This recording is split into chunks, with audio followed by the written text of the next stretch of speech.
99% of people who have done Facebook ads have done what you would call boosted posts. All of a sudden, yeah, I know how to do Facebook ads. No. That's the most lowest hanging fruit for Facebook to collect coin. That is not 9 times out of 10 the best method to approach an ad, unless you like throwing money away.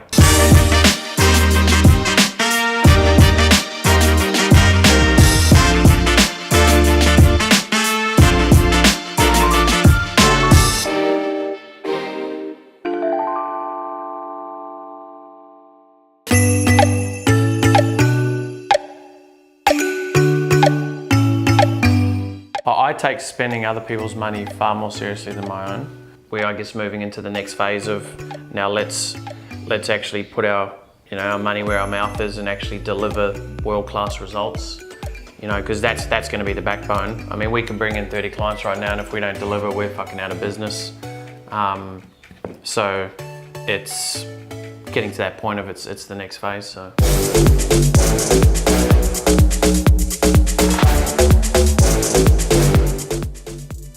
I legit fucking didn't bring my shoes I have to wear my gym shoes. Yeah. So what happens when you work out, I do have my thongs, but I need support around my foot still. I gotta run around the office, so gotta be equipped. What have I told you about workplace harassment, mate? Hey? What if these are the only shoes I have and all I can afford, and you're hassling me? Don't say sorry to me. But I feel like while wearing those shoes, you're asking to be hustled. Emily seen me, she pulled up to the gym, and as I pulled it, I was about to pull out. She goes,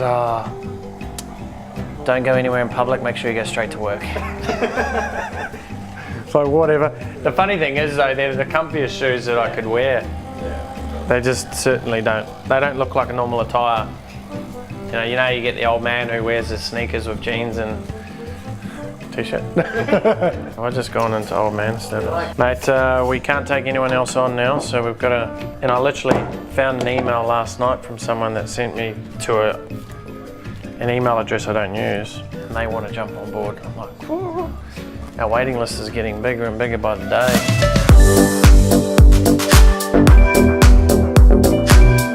I think the very first rule where people go wrong with Facebook ads is they're using the wrong ad for the wrong objective. 99% of people who have done Facebook ads have done what you would call, and you just use the word, boosted posts. Why? Because it's easy, because Facebook have a blue button there that says boost, and you hit it and you're like, oh yep, cool, yep, $10, I'll slide that out to 20, cool, boost, done. All of a sudden, yeah, I know how to do Facebook ads. No.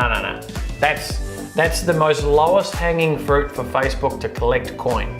That is not 9 times out of 10 the best method to approach an ad, unless you like throwing money away. Hey look, sometimes I do boost videos or I do boost a post if my only objective is awareness. That landing page triggers off a pixel. That then tells Facebook that this person is someone who likes conversion ads. They put their name and email into things.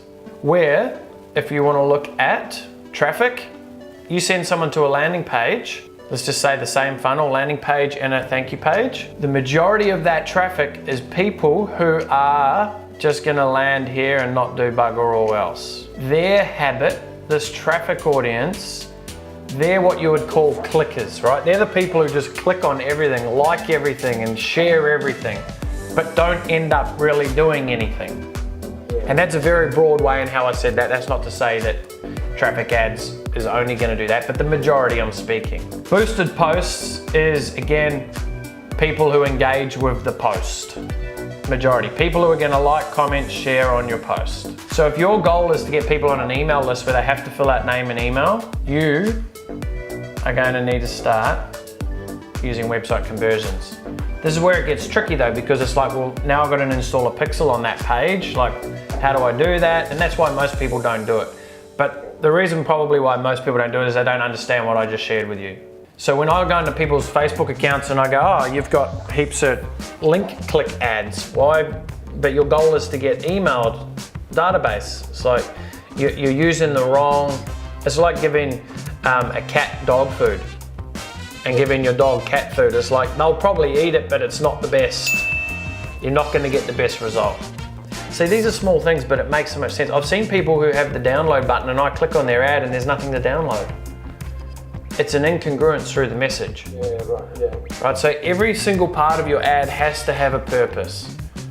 So if I was to look at your ad and do a biopsy on it, I'd go, why is that there? Why is that word there? Why is that image there?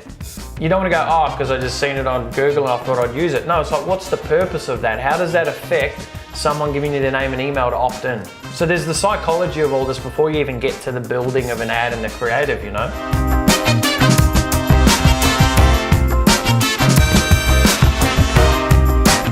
Yeah, I think it's an important lesson for everyone to know that what happens at times is people go on this course or education binge where they feel they need to keep learning and learning and learning, and then they need the next qualification, they need the next thing, when in essence you really just need to take what you've already learned and start converting that into business. You know, you could have more degrees than a thermometer, but it ain't going to help you generate any more business. You know, you've got to put the flag in the sand and go, you know what, this is what I already know enough to start building the clientele base. So that would be my opinion based around that, is you don't need to keep learning, because that again comes back to probably more of a deeper thing of the, you know, you never feel you're ready. You feel like it's purely more what's really driving that need for you to feel you need to be learning more, I need to get this next certificate or this next grade, etc. You already are equipped with tools that can help people significantly. You know, it's like me when I went to university. You know, I started a 4-year degree. I did 1 year and I was like, this is just like the biggest waste of time ever. And I went and self-studied. Now, I'm not suggesting this for everyone, but I went and self-studied and did more in 3 months and became a trainer before my university friends were even starting their 2nd year. The whole qualification thing it's a fine line, but the reality is you just need to know enough to be able to teach what you're teaching. And then you could use the funds from that to resource and source the next steps.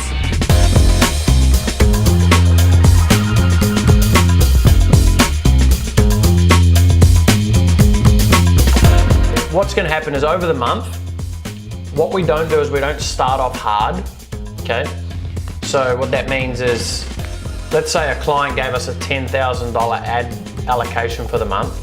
You don't just divide the $10,000 by equal days. It's not how it works. Facebook ad campaigns need to be created and we go through build it, then we launch them, and then we fine tune, and then we scale the campaigns. But we want to be able to make sure that we're getting the best conversion we possibly can. If we really get it down to a very low cost quicker than later, we'll say, mate, we're on to a great audience. Can we turn the tap up a little bit there for you? There's the organic game, then there's the paid game. Our job is to utilize those two together. If we sent traffic and all of a sudden you had 200 people, or say 500 people download the app and nothing really happens in the next month or two with it.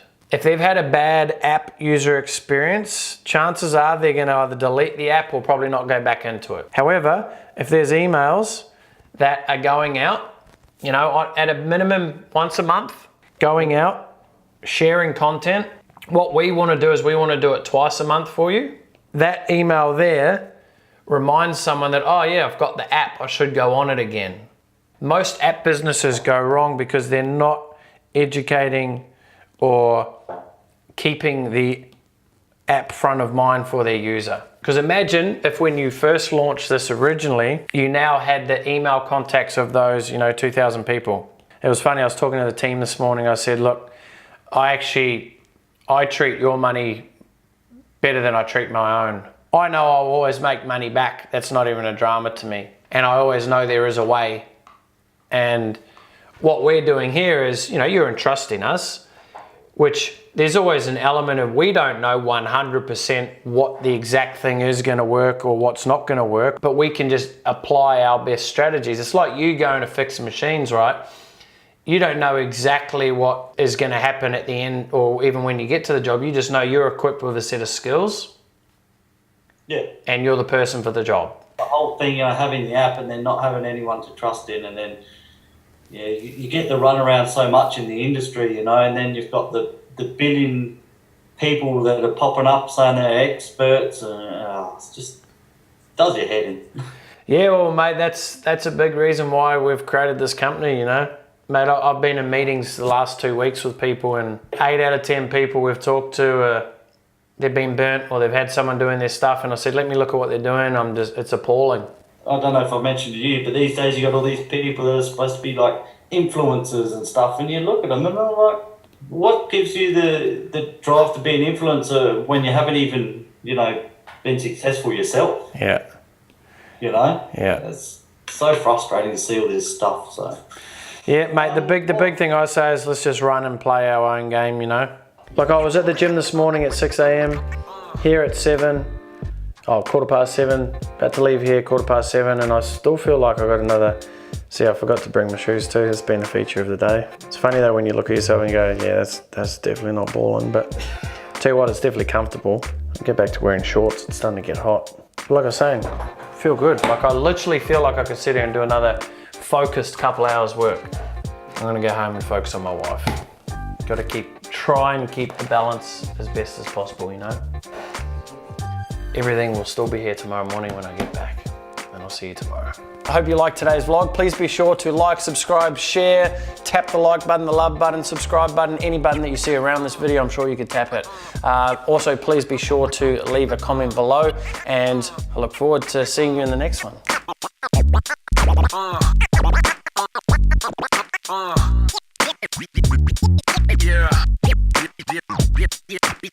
Yeah.